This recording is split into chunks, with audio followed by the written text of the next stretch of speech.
So here we are with our painting setup. As you can see on the left side of the screen, we have a paint sequence, and on the right we have the beginnings of our Grasshopper file with the paint sequence. A lot of this is repetitive and you don't need to change. For example, the simulation toolbar.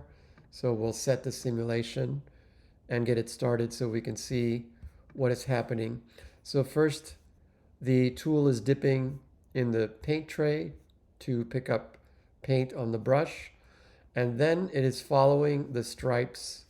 Um, there's essentially a midpoint on each paint stripe that it's finding, and then it's going from the start point of that line to the end point of the line.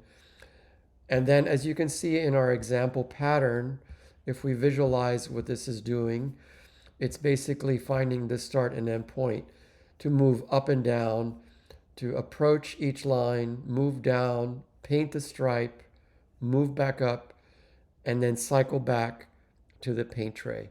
So this is a very typical cycle or pattern logic that we can use and apply to a number of different workflows.